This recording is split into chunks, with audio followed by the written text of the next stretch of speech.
Welcome back, Pythoners. In this video, we will use Pandas and we will clean and transform our data. We'll start out from the beginning. We have imported our library as an alias PD, and we will load the data in the student's CSV file to our data frame. Now, let's understand the concept. Real data is messy. Almost all real-world data sets, when you're working with them, they're rarely perfect. We have common problems. We saw already in the last video missing values, but there are also inconsistent formats. Think of how we represent date time. Some we represent them in as integers or long, for those who know what that is, and some will have a kind of a string format that has the date time, the date and the time, and some will have the time zone and some will not have the time zone. And other problems, we might have incomplete records. We might have more serious situations than just missing the score. So before we can even begin to analyze this data, we need to clean the data set. And Pandas, as we saw, provides us a lot of tools. And in our case, it will, as you saw in the last video, it allowed us to detect missing values. But it will also allow us to replace missing data. It will allow us to transform columns. It will allow us to save this clean datasets to another file. So before we get started, let's start with the loading and the inspecting of the data. So we have loaded it. Now we only need to start inspecting it. And here we're going to do something different. We're going to start by saying print extra data frame. We ask is NA. And we also call sum. And is NA will detect missing values. That is its purpose. And sum will count them by column. So you see we have this kind of like a chain, some terminology in other programming might call it method chaining. Also, for simplicity's sake, let's just we're chaining the results, because remember, when we use df and any of those tools that we used, info, colors, we get something back. And here, the same here, we're getting back those missing values, and then we are summing them. So let's see, what kind of output do we get? Let's run this. Let's save and run. So for name, 0 missing values. For score, 1 missing value. And city, 0. And it is as we expect. It was the score, Leah. So can I verify that? So this output, while complex in simple English, it has only 1 missing value that exists in the score column.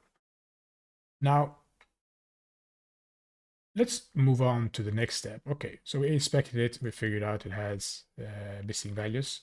How do we handle this? We do it by going to the next step, replacing the missing value. And we can do this directly. And I want to show you in step by step. So we knew the score had the missing value. So I can comment this out. And then we can print just the score column. Score. And then we see, we got a score, we have there missing value. And then we could say, let's help us out here. So it's easier to read. Print score column before cleaning. So this is our original data. We haven't done anything yet. And then we want to check missing values before cleaning. So we take our original approach here. So we can see what we expect. And then the third step, here, we're going to handle it. So here, df, we have the score, it helps us with that, nice. df score, that also helps us, nice. And then here, we have something called fill NA. So fill missing values. And what do we want to fill it with? Now this signature is overwhelming, but we see the first value. And since this is an integer, I mean, not even an integer, it's okay, I guess it's handling it as float, okay. Then we want to have a number. So 0, not a string, not an empty string, 0. And then let's print it. Let's see. Let's print. And now we can see something interesting as well. So we have received back when we do this, and we have filled that missing value, and then we store it back into the original data frame. Not the original raw data here, we haven't modified that. We have loaded it and then stored it in memory into this data frame object. So we don't need to be concerned or afraid that it will change our raw data, and that is something we don't want to do. But we have stored it in our in-memory data frame. So we should be expecting to have handled that situation. So let me clear this. I want to see everything from the start. Save and run. Whoops. My keys are not working. Okay, then let's use the play button. Oh, something happened. What's going on now? Run. Okay, I guess we have to do this the hard way. Oh. What's going on? My keyboard is not working. Okay, there we go. Wow, cool. This is Windows, people. Go Mac, go Linux, or Mac. I'm okay with Mac. Okay, what happened? Still my... Okay, saving worked, but my running will not work. What happens if I click here? Why is it? Sorry about that. I think I fixed it. Let's run. Let's continue where we were. Let's run this. And then let's see from up here. Score column before cleaning. We see that. Yes, we have the missing value there. And then missing values before cleaning. Yes, we detected it. Good. And now look. Here, we can have print after cleaning. Or in our case, I suppose we can just move it here. And let's do that like that. And then let's run it again. We only need to look at the bottom. So after cleaning. Great. I guess one of the highlights here for number based, I guess a beginner rule for you would be that if score is missing, a number float in, then replace it with 0. Then we can more easily do things with it instead of not having any value. Let's think about fill NA again. Conclusion, it replaces missing values. And the other, I think, important concept, as we saw in line 14 there, that we are assigning the result back to the column. And as we saw there, we could verify as well. It's always good after cleaning. Just like that. I think it's easier to read. And then we can use this, but instead of before cleaning, after cleaning. Now we should expect 0, 0. And you see now I'm just using a few rows, so you might think this is not important, but this approach becomes really relevant when you have very large data sets. You might have figured out, oh, I can handle this with this, and then you run and you see not all missing values were handled in the approach that you had thought of. But since this is a small data set, our life is very easy and we have verified it. So now we have verified that our current data set now contains no missing values. Now, we saw in our data we had integers, right? And when we replaced it, we got floats. But imagine we don't want floats. Imagine we want it to remain as integers because we don't care about the fractional part, the decimal part. So how do you handle that? We can convert it back to integers with another function. And we can add it, we can actually add it, let's see. I just put it down here. So let's say df score. We'll have it like a flow, like a chain of events that's happening. And then here we say score. So we start to see that there's a similar way of doing this when we're processing the data, when we're handling it, when we're transforming it, or cleaning it, all of this. And here dot as type.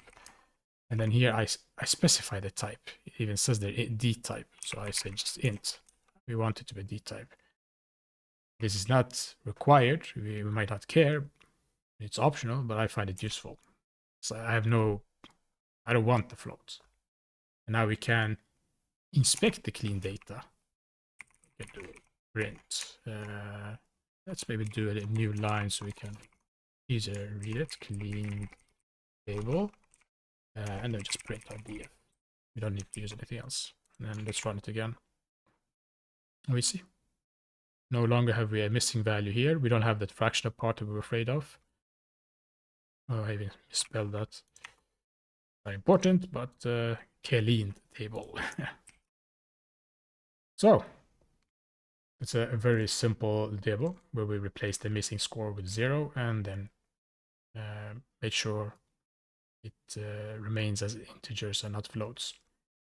Now for the last step, so say this is let's pretend it's a large workflow. It doesn't matter. It's still a workflow, even how small this is. Now we need to save this cleaned data set. And, we saw in the file handling videos how we could, read CSV files and save to CSV files. But we already have, as we saw in the top here, built in read CSV, so we can directly load it to data frames. And there are ways of doing this the old-fashioned way and then converting it to data frame, but you don't need to do that. It's not necessary. They already exposed this method for us that simplifies our lives. And similarly, to save clean data, we have df to CSV. We see there are even a lot of different formats. Let's see how many we have. I think we even have JSON. Nice.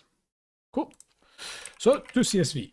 And then what do we pass here? Let's say it's we want to save it in our data directory and we don't want the same name. So let's say students clean CSV.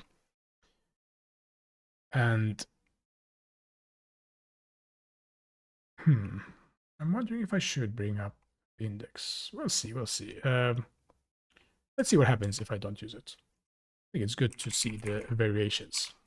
And then here we can just say think, because we can add a new line as well there, so it's easier to read. And then we can say saved. We won't get here if any error happens, so I can say data students cleaned CSV. So this method allows us to write a data frame directly to a new file, a CSV file. And let's run it. No errors, perfect, saved. Let's open it up. Cool. But we saw something here. That's strange. This doesn't look like ours. Why do we have a comma there? Ah, so what's the difference? Let's put it here. So generally you will see this kind of syntax. You will see us write index false.